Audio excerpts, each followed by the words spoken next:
আসসালামু জি, আলাইকুম। আশা করছি সকলেই ভালো আছেন। হ্যালো। আজকের যে বিষয়, আমরা মূলত দীর্ঘদিন civil engineering skill development Facebook গ্রুপের মাধ্যমে, মূলত এটা একটা সেবামূলক কাজের সাথে জড়িত একটি ফেসবুক গ্রুপ, যার মাধ্যমে আমরা গত 3 মাস ইঞ্জিনিয়ার শাহজাহান কবির স্যার সহ ইঞ্জিনিয়ার জিহাদুল স্যার এবং ওই গ্রুপের মডারেটর যারা অ্যাডমিন ছিলেন, সকলের নেতৃত্বে আমরা এই 3 মাস ইন্ডাস্ট্রিয়াল অ্যাটাচমেন্টের ক্লাসগুলো পরিচালনা করেছি অনলাইনে।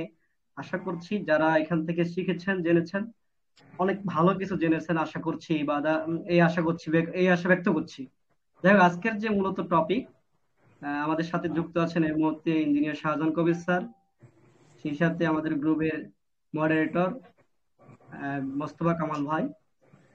আজকের মূলত হচ্ছে যে অ্যাটাচমেন্ট কিন্তু আমাদের শেষ হয়ে গেল। অ্যাটাচমেন্ট শেষ হওয়ার পরে একজন ডিপ্লোমাধারী ছাত্রের আসলে কি করণীয় হয় এই বিষয় নিয়ে, বিশেষ করে চাকরি পাওয়ার ক্ষেত্রে একটা অ্যাটাচমেন্ট ডিপ্লোমাধারী ছাত্র এখন মূলত এমন একটা সময়ের মধ্যে আমরা আছি, না মানে দুই নৌকার মধ্যে পা, মোট কথা। এখন এই বিষয় নিয়ে আলোচনা করবার জন্য অনুরোধ করছি ইঞ্জিনিয়ার শাহজাহান কবির স্যারকে। ধন্যবাদ স্যার। বিসমিল্লাহির রহমানির রহিম।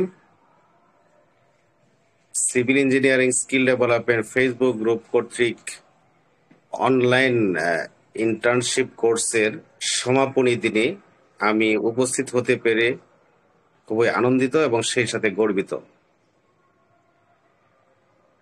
আজ আমার সঙ্গে উপস্থিত আছেন প্রজেক্ট ইঞ্জিনিয়ার, আমার স্নেহাস্পদ ছোট ভাই জিয়াদুল হাসান এবং মুস্তফা কামাল, এবং আমাদের সাথে আরো উপস্থিত আছেন ইন্টার্নি কোর্সের আমার প্রিয় সকল ভাইরা। সবার প্রতি রইল আমার আন্তরিক শুভেচ্ছা এবং ভালোবাসা। আশা করি তোমরা সবাই ভালো আছো। আমিও মহান সৃষ্টিকর্তার অশেষ রহমতে ভালো আছি, সুস্থ আছি এবং এই মুহূর্তে তোমাদের সঙ্গে কথা বলার চেষ্টা করছি। এই civil engineering skill development Facebook গ্রুপের মাধ্যমে আমরা ইতিপূর্বে বেশ কয়েকটা ক্লাস নিয়েছি এবং তোমাদেরকে প্র্যাকটিক্যাল রিলেটেড কাজের কিছু ধারণা দেওয়ার চেষ্টা করেছি।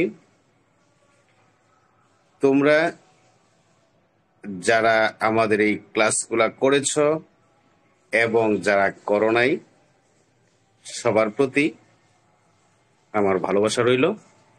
তোমরা যারা ইন্টার্নি কোর্স করেছো, বিভিন্ন কোম্পানিতে অনেকেই ইন্টার্নি কোর্স করেছো, সেই সাথে আমরাও এই civil engineering skill development Facebook গ্রুপের মাধ্যমে তোমাদেরকে কিছুটা শেখানোর চেষ্টা করেছি। তোমরা যারা ইন্টার্নি কোর্স বিভিন্ন প্রতিষ্ঠানে করেছো, দ্যাট মিনস তোমরা কিছু শিখেছো যে কিভাবে হাতে কলমে কাজগুলা করা হয়। সেই ধারণাগুলো তোমরা অবশ্যই অর্জন করেছো এবং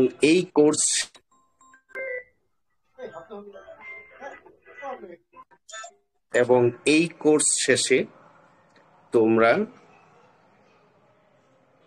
ডিপ্লোমা ইঞ্জিনিয়ার হিসেবে সার্টিফিকেট অর্জন করবা এবং সেই সাথে তোমরা একজন স্বীকৃত ডিপ্লোমা সিভিল ইঞ্জিনিয়ার হয়ে যাবে। তো সিভিল ইঞ্জিনিয়ার হওয়ার পরে তোমাদের কি কি বিষয়গুলা জানা দরকার সেই বিষয়টা নিয়ে আজকে কথা বলার চেষ্টা করব। দেখো, আমাদের এই বাংলাদেশ অর্থনৈতিকভাবে সমৃদ্ধ হচ্ছে, সেই সাথে সিভিল ইঞ্জিনিয়ারদের অনেক চাহিদা বাড়ছে। সিভিল ইঞ্জিনিয়ারদের সামনে ব্যাপক সুবর্ণ সুযোগ অপেক্ষা করছে বলে আমার অন্তত মনে হয়। আমাদের দেশ অর্থনৈতিকভাবে সমৃদ্ধ হচ্ছে, গ্রামে গঞ্জে শহরে সব জায়গায় সিভিল কাজ হচ্ছে এবং প্রত্যেকটা সিভিল কাজেই কিন্তু একজন সিভিল ইঞ্জিনিয়ারের প্রত্যক্ষ অথবা পরোক্ষ ভূমিকা থাকে। তো তোমাদের এই পাশ করার পরে, ডিপ্লোমা ইঞ্জিনিয়ার পাশ করার পরে তোমাদের সামনে কি কি সুযোগ অপেক্ষা করছে সেই বিষয়টা তোমাদের অবশ্যই জানতে হবে। দেখো, তোমরা ডিপ্লোমা ইঞ্জিনিয়ার পাশ করার পর তোমাদের সামনে অনেকগুলো সুযোগ অপেক্ষা আছে। যেমন, তোমরা উচ্চশিক্ষা গ্রহণ করতে পারো, ডুয়েটে ভর্তি হতে পারো, অথবা আমাদের দেশের প্রাইভেট অনেক ইউনিভার্সিটি আছে সেগুলোতে গ্রাজুয়েশন করতে পারো, অথবা দেশের বাইরে থেকে তোমরা উচ্চশিক্ষা গ্রহণ করতে পারো। তারপরে তোমরা সরকারি চাকরির জন্য চেষ্টা করতে পারো। সরকারি চাকরি অনেকগুলো ডিপার্টমেন্ট আছে, সেই ডিপার্টমেন্টগুলোতে তোমরা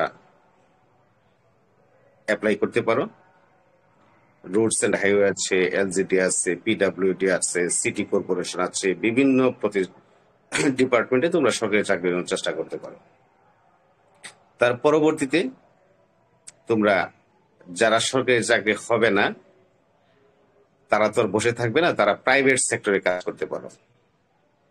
প্রাইভেট সেক্টর সিভিল ইঞ্জিনিয়ারদের জন্য সবচেয়ে গুরুত্বপূর্ণ একটা সেক্টর হচ্ছে real estate sector. Real estate সেক্টরে তোমরা কাজ করতে পারো। তার পরবর্তীতে বিভিন্ন ঠিকাদারি প্রতিষ্ঠান আছে, ঠিকাদারি প্রতিষ্ঠানগুলোতে তোমরা চাকরি করতে পারো। যেমন,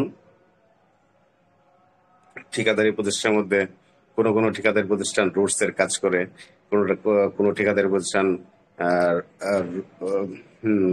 ব্রিজের কাজ করে, বিভিন্ন ঠিকাদারি প্রতিষ্ঠান আছে সেগুলোতে কাজ করতে পারো। বিভিন্ন কনসালটেন্সি ফার্মে তোমরা জব করতে পারো। কনসালটেন্সি ফার্ম যারা ড্রয়িং করে, ডিজাইন করে, সেই সব জায়গায় সিভিল ইঞ্জিনিয়ারের কাজ আছে, সেগুলোতে তোমরা প্রাইভেট সেক্টরে কাজ করতে পারো। তার পরবর্তীতে তোমরা কেউ কেউ ইচ্ছা করলে উদ্যোক্তা হতে পারো। উদ্যোক্তা হওয়ার মানে হচ্ছে নিজের কর্মসংস্থান নিজেই তোমরা ক্রিয়েট করতে পারো।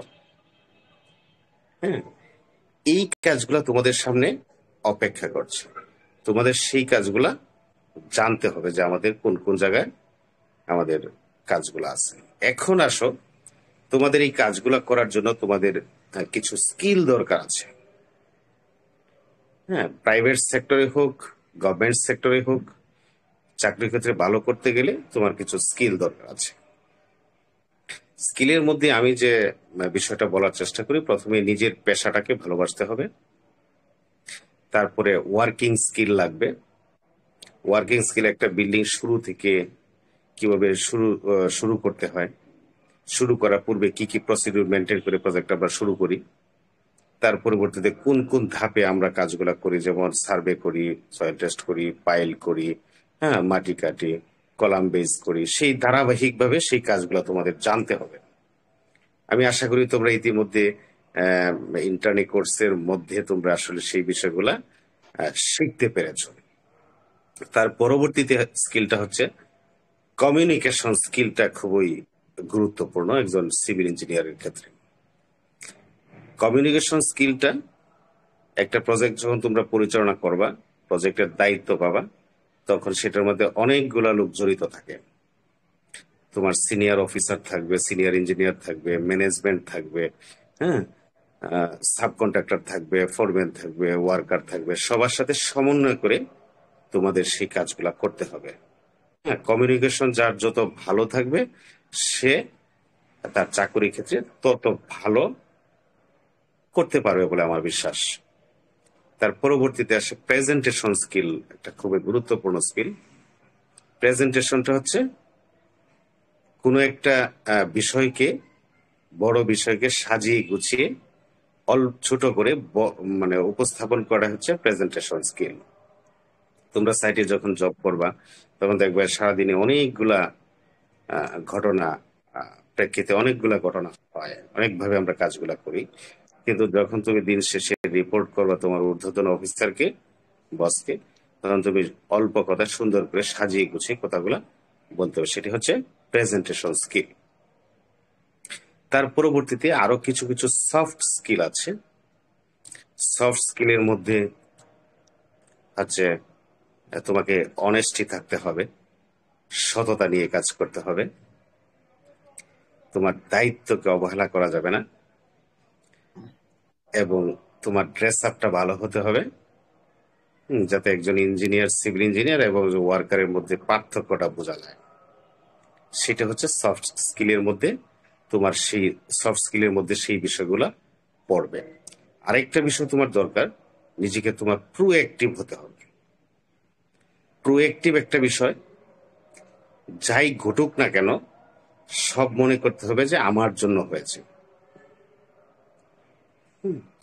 এই তোমার চাকরি হচ্ছে না, দেশের অবস্থা ভালো না, আমার মালিক ভালো না, হ্যাঁ, দেশের অর্থনীতি ভালো না, আমার চাকরি হচ্ছে না, আমার মামা নাই, আমার খালু নাই, আমার চাকরি হচ্ছে না, এই ধরনের কথা তোমাদের কখনো ভাবা উচিত হবে না। এটাই হচ্ছে প্রোঅ্যাক্টিভ। যত যাই কিছু হোক, চাকরি পাচ্ছি না, আমার নিজের জন্য পাচ্ছি না, আমি ভালোভাবে ইন্টারভিউ দিতে পারছি না, আমি ভালোভাবে সিভি পাঠাতে পারছি না, আমি ইন্টারভিউ গুলা কোন কোন জায়গায় নিব সেগুলো আমি খোঁজ করতে পারছি না, সেগুলো নিজের উপর দায়িত্ব নিতে হবে। কাউকে কোনো কিছুর জন্য দোষারোপ করা যাবে না। সেটা হচ্ছে প্রোঅ্যাক্টিভ থাকতে হবে নিজেকে। আরেকটা বিষয় হচ্ছে তোমাদের সবসময় অনেস্টি নিয়ে কাজ করতে হবে। দেখো, সততা একটা বড় গুণ মানুষের জন্য, ঠিক আছে? সততা শুধু ওই চুরি করলেই হবে না। চুরি হচ্ছে দুই রকম হতে পারে। একটা হচ্ছে আর্থিক চুরি হতে পারে, আরেকটা হতে পারে তোমার দায়িত্বে চুরি। তোমার 9টার সময় প্রজেক্টে হাজির হওয়ার কথা, তুমি যদি 10টা 11টায় হাজির হও, তাহলে সেটাও কিন্তু ওয়ান কাইন্ডস অফ চুরির মধ্যে পড়বে। দায়িত্বে চুরি করা যাবে না, অবহেলা করা যাবে না। এইগুলো হচ্ছে তোমার কিছু কিছু সফট স্কিল নিয়ে কাজ করতে হবে। তার পরবর্তীতে তোমরা যখন কোনো প্রাইভেট সেক্টরে কাজ করতে যাবা, ওই সেক্টরের একটা প্রিন্সিপাল থাকতে হবে, যে ইঞ্জিনিয়ার হিসেবে তোমার প্রিন্সিপালটা ফলো করতে হবে। এবং তোমার কোনো কাজ শুরুতেই পজিটিভ চিন্তা করতে হবে। আমি কোথায় চাকরি করব, শুরুতেই তোমার পজিটিভ চিন্তা করতে হবে। দেখো, সবকিছু হচ্ছে চিন্তা থেকে শুরু। আমি যদি বলি, আমরা যে লাইট দেখছি, সেই লাইটটা কিন্তু টমাস আলভা এডিসন নামের একজন বিজ্ঞানী আবিষ্কার করেছিল। তিনি প্রথমে চিন্তা করেছিল যে অন্ধকারকে কিভাবে জয় করা যায়। দেখো, চিন্তাটা কিন্তু উনি প্রথমে করছিল কি, অন্ধকারকে জয় করার জন্য। শুধু চিন্তা করে কিন্তু থেমে থাকে নাই, উনি কিন্তু বারবার চেষ্টা করছে যে কিভাবে অন্ধকারকে আলোকিত করা যায়।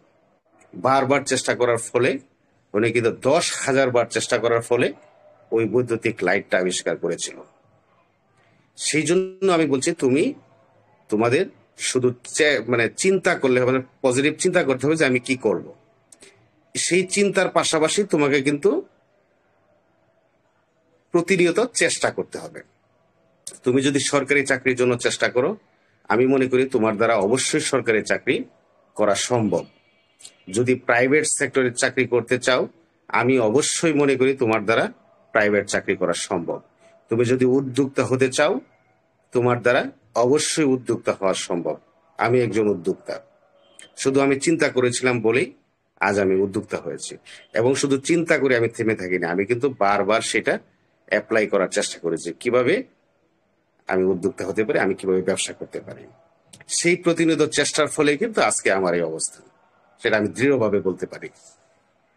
তো সেই জন্যই বললাম যে তোমাদেরকে ভালো পজিটিভ চিন্তা করতে হবে, আর সেই সাথে চেষ্টা করতে হবে। এখন তুমি একজন ডিপ্লোমা ইঞ্জিনিয়ার, তুমি যদি মনে করো যে আগামী 3 বছর পরে আমি পিডাব্লিউডিতে চাকরি করব, আমি মনে করি অবশ্যই তোমার দ্বারা পিডাব্লিউডিতে চাকরি করা সম্ভব। তুমি যদি সেই চিন্তা করো, তোমরা আজই লিখে ফেলো, তোমার জীবনের দলিলটুকু তুমি লিখে ফেলো যে আমি এই করতে চাই। তুমি আজই খাতা কলমে লিখো যে আগামী 3 বছর পর আমি সরকারি চাকরি করতে চাই, অথবা আমি আহ, ভালো একটা রিয়েল এস্টেট কোম্পানিতে চাকরি করতে চাই, অথবা আমি উদ্যোক্তা হতে চাই। সেই কথাগুলো যখন তুমি কাগজে কলমে লিখবা, সেটা জীবনের একটা দলিল হয়ে যাবে। তুমি যেমন ডিপ্লোমা পাশ করার পর এতদিন পড়াশোনা করে ডিপ্লোমার সার্টিফিকেট অর্জন করেছো, সেরকম ভাবে তুমি যদি তোমার জীবনের ভীষণটুকু লিখে রাখো, তাহলে তোমার ব্রেন তোমাকে ওই দিকে কাজ করার জন্য উৎসাহিত করবে। তুমি যে সরকারি চাকরি করতে চাও, তোমার ব্রেন তোমাকে ওই দিকে কাজ করবে যে কোথায় কখন প্রিভিয়াস মানে গত ইন্টারভিউ কি আসছিল, কি কি পরীক্ষা আসছিল, আবার ইন্টারভিউটা কবে হতে পারে, সেটা তোমার ব্রেন তোমাকে ওইদিকে পরিচালিত করবে। তুমি যদি উদ্যোক্তা হতে চাও, তুমি ব্রেন তোমাকে, সাবকনসিয়াস মাইন্ড তোমাকে ওই দিকে পরিচালনা করবে যে কিভাবে একজন উদ্যোক্তা হওয়া যায়, কিভাবে একজন ব্যবসা করা যায়, হ্যাঁ, কিভাবে সরকারি চাকরি পাওয়া যায়, সেটা তুমি লিখে ফেলো। অবশ্যই আমি মনে করি তোমার দ্বারা সেই কাজটা করা অবশ্যই সম্ভব, যদি তোমার মধ্যে ওই পজিটিভ চিন্তা করো এবং প্রতিনিয়ত চেষ্টা করো, তাহলেই তোমার দ্বারা সেটা করা সম্ভব। জি, এখন আসো যে তোমরা যখন ডিপ্লোমা পাশ করে সার্টিফিকেট হবে, তোমাদের অবশ্যই জব করতে হবে। হ্যাঁ, হয়তো সরকারি চাকরি হোক অথবা প্রাইভেট চাকরি হোক, যাই হোক তোমরা করতে হবে। এখন আমাদের যখন তোমরা কোনো ইন্টারভিউ দিতে যাবা, যখন কোনো প্রতিষ্ঠানে ইন্টারভিউ দেওয়ার জন্য চিন্তা করবা বা সিভি ড্রপ করবা, ইন্টারভিউ দিতে যাবা, তখন তোমাদের অবশ্যই ওই কোম্পানির সম্পর্কে জানতে হবে যে ওইটা কি কোম্পানি, ওইটা real estate company. Real estate company যদি হয়ে থাকে, রিয়েল এস্টেট কোম্পানির ইন্টারভিউ জন্য এক ধরনের প্যাটার্ন আসবে, ঠিক আছে? রিয়েল এস্টেট কোম্পানির সম্পর্কে যখন ইন্টারভিউ দিতে যাবা, তখন রিয়েল এস্টেট কোম্পানিগুলো কি কি কাজ করে, তারা কি আবাসিক বিল্ডিং করতেছে তোমাদের রিয়েল এস্টেট কোম্পানি, না কমার্শিয়াল বিল্ডিং করতেছে, না কোনো ল্যান্ড প্রজেক্ট নিয়ে কাজ করতেছে, হ্যাঁ, ওই বিষয়গুলো তোমার ভালোভাবে জেনে তোমার ইন্টারভিউর জন্য যেতে হবে।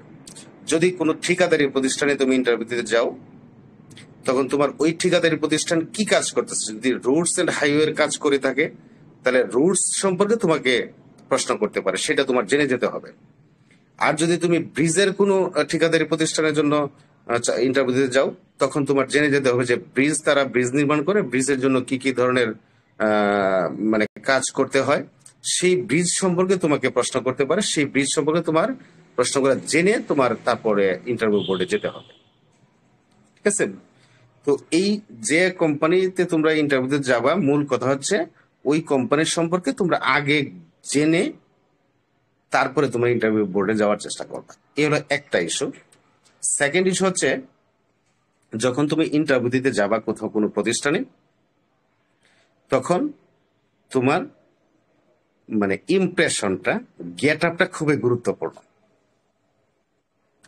যে আমি প্রায় বলার চেষ্টা করি যে first impression is the best impression.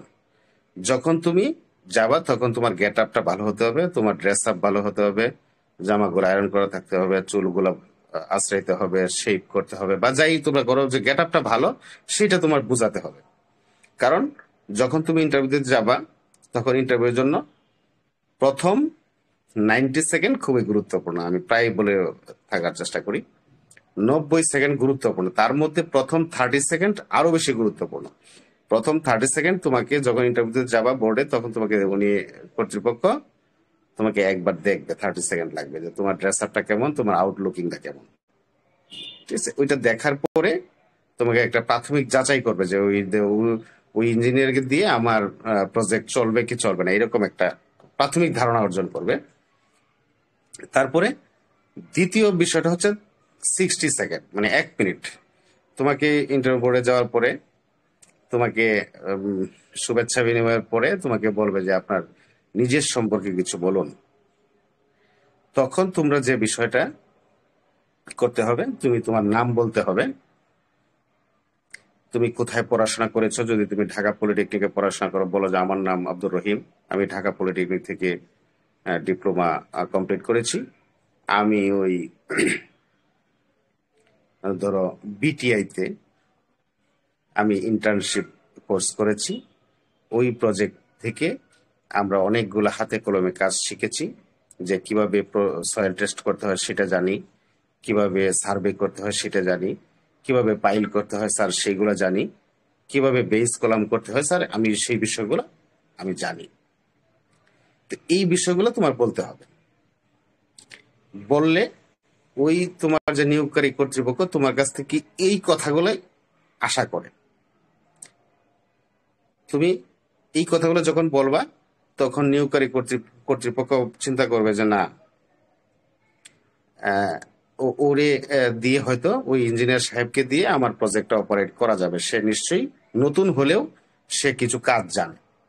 যদি না জানতো তাহলে তো সেই কথাগুলো বলতে পারতো না, তাই না? প্রথম এই এই 60 সেকেন্ডের মধ্যে তোমাকে কিন্তু 50% তোমার সম্পর্কে ধারণা করে ফেলবে, যে ওই ইঞ্জিনিয়ার সাহেবকে দিয়ে উনি নিবে কি নিবে না। আর তারপরে যদি এই 60 সেকেন্ডের মধ্যে তুমি পাস ওনার কাছে কর্তৃপক্ষের কাছে মনে হয় যে না সম্ভব, তখন তোমাকে আরো বিস্তারিত উনি জিজ্ঞাসা করার চেষ্টা করবে। আর যদি এই জায়গায় তুমি ফেল হও, তোমাকে পরবর্তী আর অ্যাডভান্স করবে না, মনে করবে বলবে তোমাকে যে তুমি ঠিক আছে আপনি যান, আমরা পরবর্তীতে আপনাকে জানানোর চেষ্টা করব। এই হলো আমাদের ইন্টারভিউ বোর্ডের অবস্থা। তা আমাদের ছেলেরা ওই জায়গায় মিস্টেকটা করে, যে প্রথমে তাদের ইন্ট্রোডিউসিংটা ভালো হয় না, তাদের পরিচয়টা ভালোভাবে দিতে পারে না। আমি আসলে যাদেরকে বলার চেষ্টা করছি তোমরা আসলে সেই কাজগুলা যদি করো, আমি মনে করি ইন্টারভিউ বোর্ডে তোমাদের ভালো কিছু তোমরা করতে পারবা। তোমরা ইন্টারভিউ দিলে চাকরি তোমাদের জন্য আশা করি হবে। এই বিষয়টা তোমাদের সবার জন্য জানা গুরুত্বপূর্ণ। তার পরবর্তীতে একটা পার্ট আসো যে তোমরা কিভাবে উদ্যোক্তা হতে পারো। উদ্যোক্তা হচ্ছে কি? উদ্যোক্তা হচ্ছে নিজের কর্মসংস্থান তৈরি করা, কারো অধীনে চাকরি না করে নিজেই নিজের কর্মসংস্থানটা সৃষ্টি করা, ক্রিয়েট করা। এখন উদ্যোক্তা হতে হলে তোমার 24 আওয়ার চাকরি করতে হবে। 24 আওয়ারের জার্নি হচ্ছে উদ্যোক্তা। আর হচ্ছে চাকরি করলে তোমার নির্দিষ্ট একটা সময় থাকে, যে তুমি 9টা থেকে 6টা পর্যন্ত তোমার ডিউটি, পরবর্তীতে তুমি শেষ। এই উদ্যোক্তা হতে গেলে তোমার 24 আওয়ারে তোমার কাজ করতে হবে। রাত্রে শুয়ে থাকলেও তোমার কাছে চিন্তা করতে হবে যে আগামী দিন আমার এই কাজটা করতে হবে। হ্যাঁ, তো কি কি উদ্যোক্তা? তোমরা হয়তো এখন ডিপ্লোমা লেভেলে আছো, তোমরা ইচ্ছা করলে তোমরাও এই কাজগুলো তোমরা করতে পারো, উদ্যোক্তা হতে পারো। যে ছোট ছোট স্টেপ নেও তোমরা। তোমরা যদি মনে করো যে আগামী দিন একদিনই আমি রিয়েল এস্টেটের মালিক হয়ে যাব, নট পসিবল, এটা সম্ভব না তোমার দ্বারা। তোমার প্রথমে ছোট ছোট কাজগুলো করো। তুমি মনে করো যে ওই যে ডিজিটাল সার্ভে, যে আমি বিষয়গুলো বললাম, ডিজিটাল সার্ভের একটা মেশিন কিনে তুমি ইচ্ছা করলে ছোট ছোট স্টেপ নিয়ে ডিজিটাল সার্ভে করতে পারো। একটা ডিজিটাল সার্ভে করলে একদিনের তোমার হয়তো 5,000 টাকা 7,000 টাকা আসতে পারে। তুমি একজন লোক নিয়ে বা তুমি নিজেও ইচ্ছা করলে এই ডিজিটাল সার্ভেটা কিভাবে করে সেটা তুমি শিখে, অটোক্যাড শিখে তোমরা সেই কাজগুলা করতে পারো। তারপরে বলতে তোমরা সয়েল টেস্টের কাজগুলা করতে পারো। সয়েল টেস্টে খুব বেশি পরিমাণ ইকুইপমেন্ট লাগে না। কিছু কিছু ইকুইপমেন্ট কিনে তোমরা সয়েল টেস্টার সম্পর্কে ভালোভাবে জেনে তোমরা সেই স্টেপটা নিতে পারো।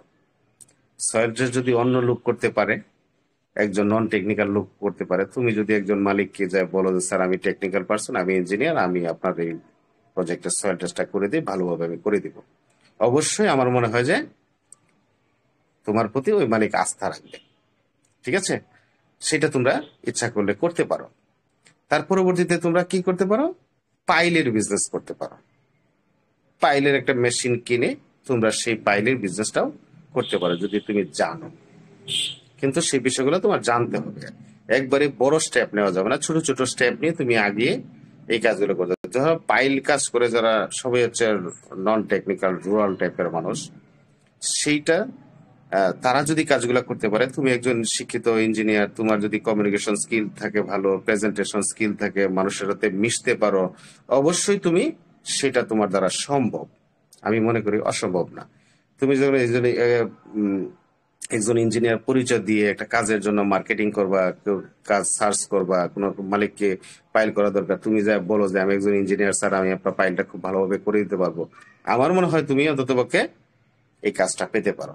এইভাবে তুমি উদ্যোক্তা হওয়ার প্রাথমিক ধাপগুলা তুমি অর্জন করতে পারো। তার পরবর্তীতে আসো, অন্যান্য কাজগুলো আছে, বিল্ডিং এর সাবকন্ট্রাক্টরের কাজ আছে, সেগুলো তোমার জানতে হবে, জানলে তোমার দ্বারা অনেক কিছু করা সম্ভব। তারপরে তোমার থাই অ্যালুমিনিয়ামের কাজ আছে, সেগুলো তুমি ইচ্ছা করলে পারো, অন্যরা যদি পারে তুমি কেন পারবে না? তবে নিজের উপর তোমার আস্থা রাখতে হবে। আমার সবচেয়ে বড় মূল কথা হচ্ছে তোমার নিজের উপর আস্থা রাখতে হবে। তোমাকে ভাবতে হবে যে আমি একজন ইঞ্জিনিয়ার, আমার দ্বারা অনেক কিছুই করা সম্ভব। তুমি যদি মনে করো যে না, আমি আমি পারবো না, আমি চাকরি পাচ্ছি না, হ্যাঁ, আমার অর্থনৈতিক নাই, মানে টাকা পয়সা নেই, আমি পারবো না, এই এই চিন্তা বাদ দিয়ে তুমি যদি মাথার মধ্যে খাটাও, মাথায় ক্যালকুলেট করো, মানুষের সাথে ভালোভাবে কথা বলতে পারো, কথা বলাও কিন্তু এক ধরনের স্কিল, একটা আর্ট। সেই ভালোভাবে কথা বলতে হবে, কথা বলা শিখতে হবে, মানুষকে কনভিন্স করতে হবে। ব্যবসা করতে হলে মানুষকে কনভিন্স করার দক্ষতা থাকতে হবে।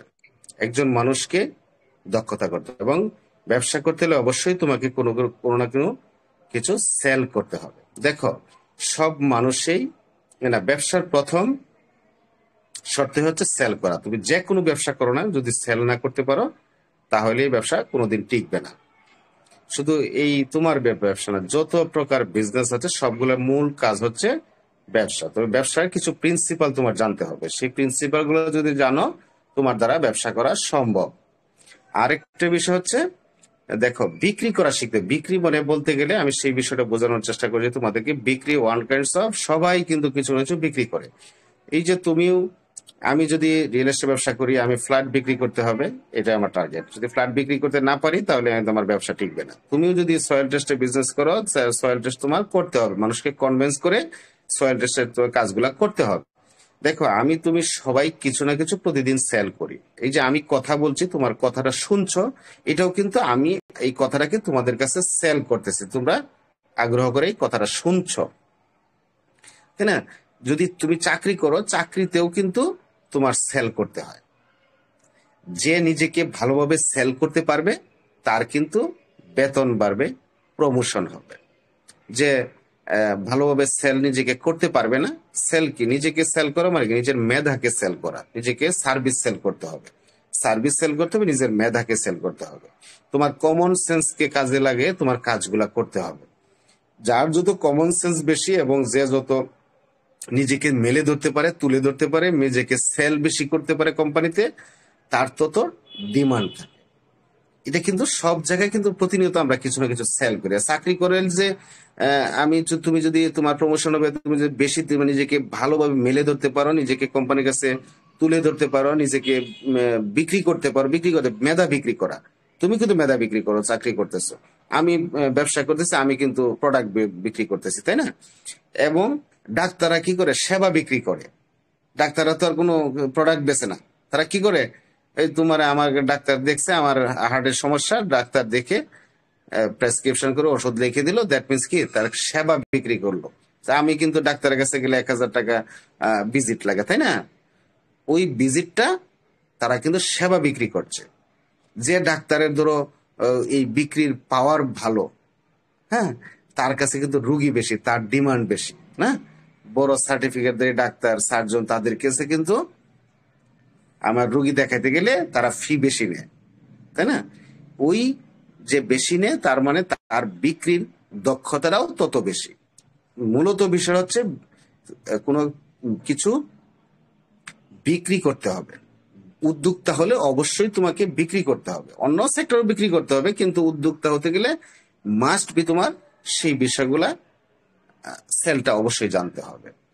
দেখো, সেল পৃথিবীর আগেও ছিল, এখনো আছে, ভবিষ্যতেও থাকবে। এই সেলটা তোমাদেরকে অবশ্যই সেলিং ক্যাপাসিটিটা জানতে হবে। সেলিং ক্যাপাসিটি যার যত বেশি ভালো, সে তত ভালো করবে, এটাই স্বাভাবিক। জি, আমি তোমাদেরকে আসলে এই বিষয়গুলা বলার চেষ্টা করেছি এই আমাদের কোর্সের সমাপনী দিনে তোমাদেরকে আহ, আহ, আমার এই আলোচনাগুলা শোনার